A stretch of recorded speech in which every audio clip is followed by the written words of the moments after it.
तो भाई लोग, फिटर थ्योरी ग्रुप में आप लोग का स्वागत है। चलिए हम लोग क्वेश्चन हीट ट्रीटमेंट का क्वेश्चन नंबर 61 को आज हम लोग देखते हैं क्या कह रहा है और इसका क्वेश्चन एंड आंसर करते हैं। तो इसके पहले क्वेश्चन नंबर 60 तक हम लोग कंप्लीट कर दिए हैं। अब 61 नंबर क्वेश्चन को देखते हैं। 61 नंबर क्वेश्चन कह रहा है कि हार्ड की हुई स्टील के कंपोनेंट की टेम्परिंग करने का निम्न में से कौन सा उद्देश्य है। क्वेश्चन कह रहा है कि हार्ड की हुई स्टील के कंपोनेंट की टेम्परिंग करने का उद्देश्य क्या है। कोई भी स्टील है वो हार्ड है, हार्ड की हुई स्टील के कंपोनेंट को हम लोग टेम्परिंग करते हैं। आखिर क्यों करते हैं? क्या टफनेस बढ़ाने के लिए, डक्टिलिटी बढ़ाना, हार्डनेस बढ़ाना या हार्डनेस घटाना? इसका राइट आंसर क्या होगा बताइए आप लोग। तो दोस्त इसका राइट आंसर हो जाएगा टफनेस को बढ़ाने के लिए। टफनेस को बढ़ाने के लिए हम लोग क्या करते हैं? हार्ड की हुई स्टील के कंपोनेंट को टेम्परिंग करते हैं। चलिए नेक्स्ट क्वेश्चन की ओर बढ़ते हैं।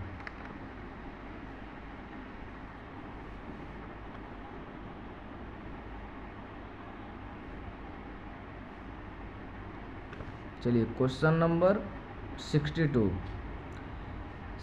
नंबर क्वेश्चन कह रहा है कि 62 नंबर क्वेश्चन कह रहा है कि निम्न में से कौन सा स्ट्रक्चर टेम्पर्ड स्टील के रूप में पाया जाता है।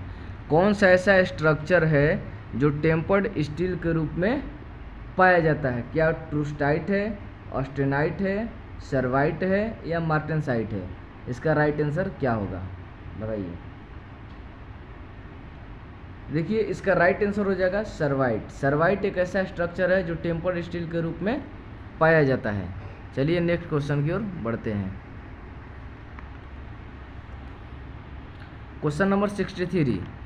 क्वेश्चन नंबर 63 कह रहा है निम्न में से किस प्रक्रिया द्वारा लो कार्बन स्टील के सरफेस पर कार्बन की मात्रा बढ़ाई जाती है। कह रहा है कौन सा ऐसा प्रक्रिया है जो लो कार्बन स्टील के सरफेस के ऊपर क्या करते हैं? कार्बन की मात्रा को बढ़ाते हैं। उस प्रोसेस का नाम क्या है? क्या वह हार्डनिंग है, नाइट्राइडिंग है, कार्बोराइजिंग है या टेम्परिंग है? इसका राइट आंसर क्या होगा? किस विधि द्वारा हम लोग लो कार्बन स्टील के सरफेस के ऊपर कार्बन की मात्रा बढ़ाते हैं? तो इसका राइट आंसर हो जाएगा सी, यानी कि तीसरा ऑप्शन नंबर 3 कार्बोराइजिंग मेथड द्वारा हम लोग क्या करते हैं? लो कार्बन स्टील के द्वारा कार्बन के प्रतिशत की मात्रा को बढ़ाते हैं। चलिए नेक्स्ट क्वेश्चन की ओर बढ़ते हैं। किसी कंपोनेंट को टफ और डक्टाइल कोर और हार्ड बारी सरफेस के बनाने को क्या कहते हैं बताइए। किसी कंपोनेंट को टफ और डक्टाइल कोर और हार्ड बाहरी सरफेस के साथ बनाने को क्या कहते हैं? इसका राइट आंसर क्या होगा फटाफट बताइए। क्या उसको हार्डनिंग कहते हैं, एनेलिंग कहते हैं, टेम्परिंग कहते हैं या केस हार्डनिंग कहते हैं?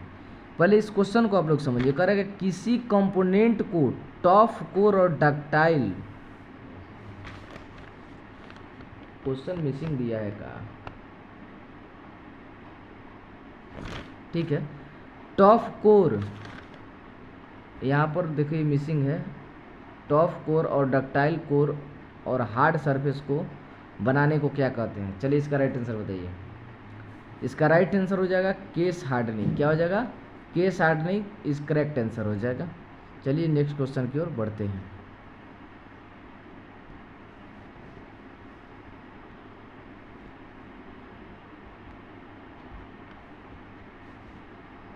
Question number 65। इस्पात में कार्बन की अधिक मात्रा मिला देने पर बढ़ जाती है। कह रहे कि इस्पात में कार्बन का अगर अधिक मात्रा बढ़ा देते हैं तो इस्पात में कार्बन की अधिक मात्रा मिला देने से बढ़ जाती है। अगर इस्पात में कार्बन की मात्रा अधिक मिला देंगे तो स्टील में क्या परिवर्तन होगा? स्टील क्या हो सकता है? इसके बारे में बोला है, तो बताइए क्या होगा इसका राइट आंसर। आप लोग को ऑलरेडी हम पहले ही बता चुके हैं। जब भी स्टील के बात आएगा, अगर स्टील में कार्बन के मात्रा को अगर हम बढ़ाते हैं तो उसमें कठोरता क्या हो जाती है? बढ़ जाती है। ठीक है, कठोरता क्या हो जाती है, बढ़ जाती है। चलिए नेक्स्ट क्वेश्चन की ओर चलते हैं।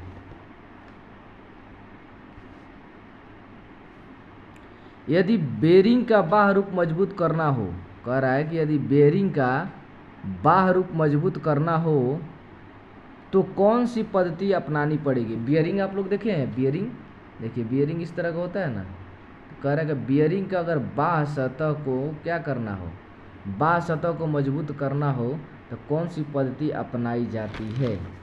क्या वो कार्बोराइजिंग होती है, या मृदु करना होता है, या बुझाना या क्वेंचिंग करना होता है, केस हार्डनिंग होता है, क्या करते हैं उसमें।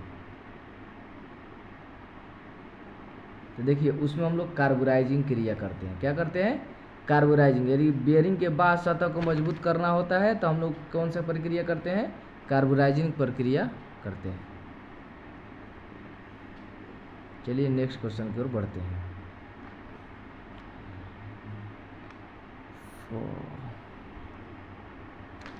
स्ट्रक्चर ठंडा होने की दर को कंट्रोल करके प्राप्त किया जाता है।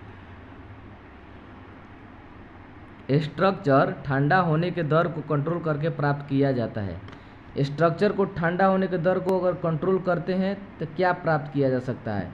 इसका मैंने थ्योरेटिकल जितना भी पॉइंट है हम बताए हैं एक वीडियो में, पीछे का वीडियो में है, जो आप लोग देख लेंगे कि ट्रूस्टाइट क्या होता है, सर्वराइट क्या होता है, मार्टेनसाइट क्या होता है, ऑस्टेनाइट क्या होता है। उसी में का एक क्वेश्चन है कि स्ट्रक्चर ठंडा होने के दर को कंट्रोल करके प्राप्त किया जा सकता है।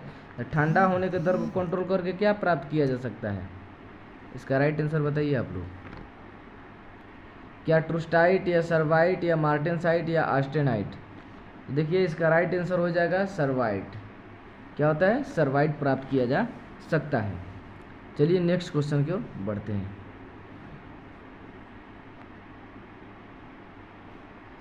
क्वेश्चन नंबर 68, इस्पात के संक्षारण प्रतिरोधी में वृद्धि करने के लिए इसमें क्या मिलाया जाता है। कह रहा है कि इस्पात के संक्षारण प्रतिरोध में वृद्धि करने के लिए इसमें क्या मिलाया जाता है। क्या तांबा मिलाया जाता है, टंगस्टन मिलाया जाता है, क्रोमियम मिलाया जाता है, वेनेडियम मिलाया जाता है। इसका राइट आंसर क्या होगा। तो देखिए इसमें क्रोमियम मिलाया जाता है। इस्पात के संरक्षण प्रतिरोध में वृद्धि करने के लिए हम लोग क्या मिलाते हैं, क्रोमियम मिलाते हैं। चलिए नेक्स्ट क्वेश्चन की ओर बढ़ते हैं। अगला नंबर क्वेश्चन कह रहा है, चलिए नेक्स्ट क्वेश्चन कह रहा है, हाई स्पीड स्टील में कार्बन की मात्रा होती है। हाई स्पीड स्टील में कार्बन की मात्रा कितना होती है।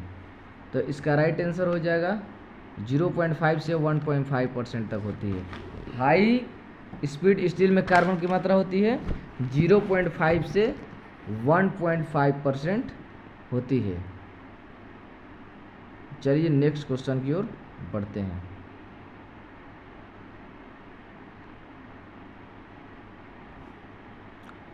क्वेश्चन नंबर 17, किस स्ट्रक्चर में सीमेंटाइट कम पाया जाता है।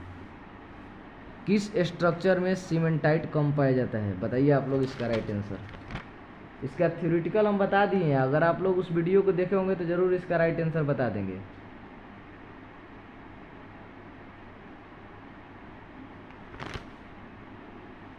बताइए फटाफट इसका राइट आंसर।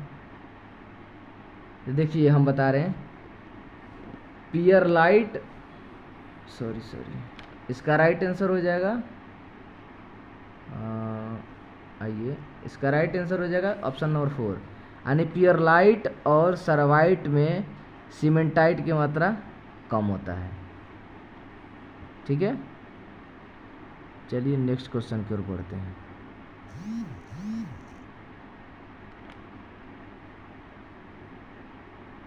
क्वेश्चन नंबर 71, निम्न में से किसमें कार्बन के प्रतिशत सबसे कम होता है। कार्बन के प्रतिशत सबसे कम किसमें होता है।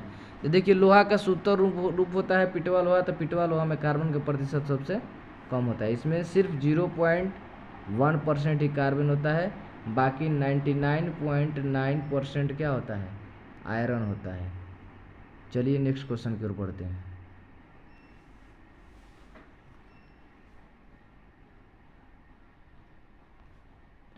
निम्न में से कौन सा कंपाउंड लिक्विड कार्बोराइजिंग के बाथ में प्रयोग किया जाता है? कह रहे कौन सा ऐसा कंपाउंड है जो लिक्विड कार्बोराइजिंग के बाथ में प्रयोग किया जाता है?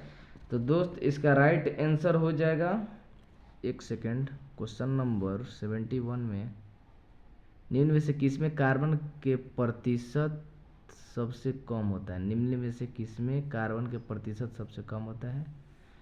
कार्बन के प्रतिशत सबसे कम किसमें होता है? चलिए ठीक है,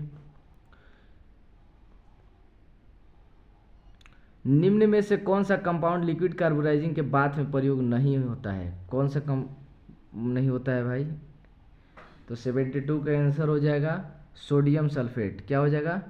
सोडियम सल्फेट। इसका राइट आंसर हो जाएगा सोडियम सल्फेट। चलिए नेक्स्ट क्वेश्चन की ओर बढ़ते हैं।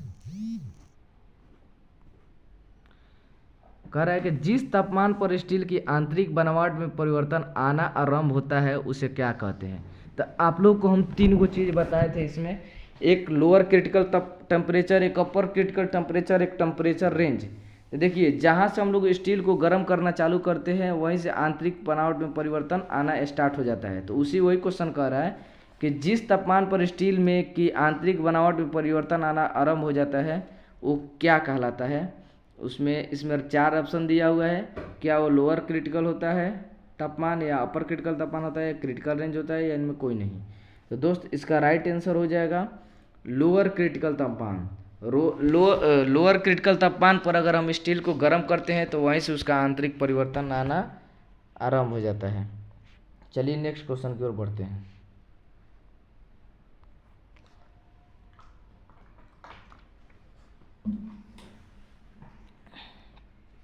क्वेश्चन नंबर 74, अपर क्रिटिकल तापमान लगभग होता है।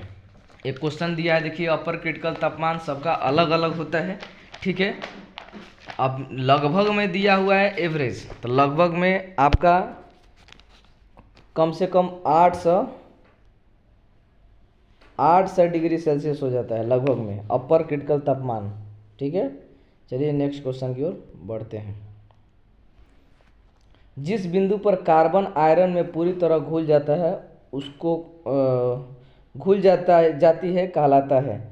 देखिए जिस बिंदु पर कार्बन आयरन में पूरी तरह घुल जाता है उसे हम अपर क्रिटिकल रेंज कहते हैं। उसे हम क्या कहते हैं? अपर क्रिटिकल रेंज कहते हैं, अपर क्रिटिकल रेंज। चलिए नेक्स्ट क्वेश्चन की ओर बढ़ते हैं। लोअर क्रिटिकल तापमान से लेकर अपर क्रिटिकल तापमान के मध्य के तापमान को क्या कहते हैं? तो ये भी आप लोग को बताए थे। लोअर क्रिटिकल तापमान और अपर क्रिटिकल तापमान के मध्य को क्या कहते हैं? इसको बोलते हैं क्रिटिकल रेंज। क्या बोलते हैं? क्रिटिकल रेंज बोलते हैं। चलिए नेक्स्ट क्वेश्चन की ओर बढ़ते हैं।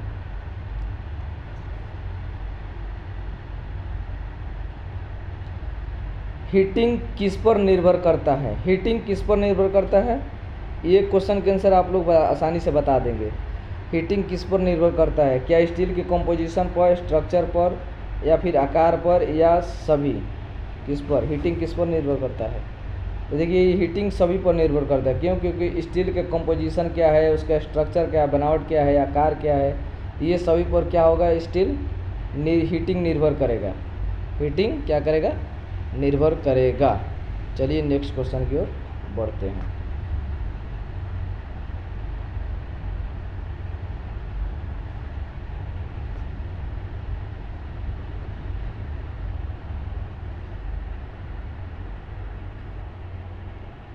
क्वेश्चन नंबर 78, हीट ट्रीटमेंट विधि में किस फर्नेस का प्रयोग किया जाता है? कह रहा है कि हीट ट्रीटमेंट अगर विधि का उपयोग हम लोग करते हैं उसमें से किस फर्नेस का प्रयोग किया जाता है? कौन सा ऐसा फर्नेस का प्रयोग किया जाता है? क्या वह मैनुअल कंट्रोल फर्नेस होता है, या वातावरण कंट्रोल, या ए और बी दोनों? इनमें से कोई नहीं।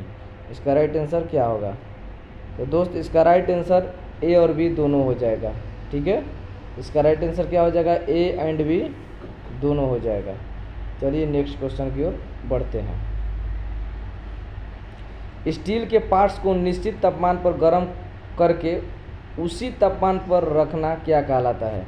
कह रहा है कि स्टील के पार्ट्स को कोई निश्चित तापमान तक गर्म करके फिर उसी तापमान पर छोड़ दिए हैं ना, तो उसमें जो परिवर्तन आएगा उसको हम क्या कहेंगे?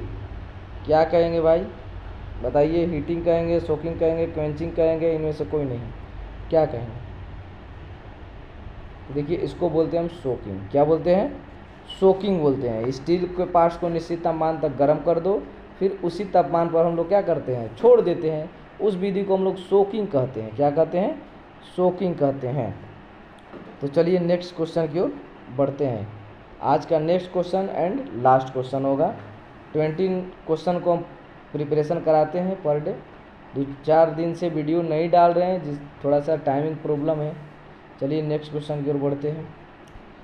एक स्टील के पार्ट्स को 730 डिग्री सेल्सियस के थोड़ा ऊपर गर्म किया जाता है और कुछ देर तक इसी ताप पर रखकर धीरे धीरे ठंडा किया जाता है। इस प्रक्रिया को क्या कहते हैं? कह रहा है कि एक स्टील के पार्ट्स को 730 डिग्री सेल्सियस के थोड़ा ऊपर गर्म किया जाता है और कुछ देर तक इसी तापमान पर रखकर धीरे धीरे ठंडा किया जाता है। इस प्रक्रिया को हम क्या कहते हैं? चलिए इसका आंसर आप लोग बता देंगे आसानी से। तो इसका राइट आंसर हो जाएगा एनेलिंग। क्या हो जाएगा? एनेलिंग। इस प्रक्रिया को हम क्या कहते हैं?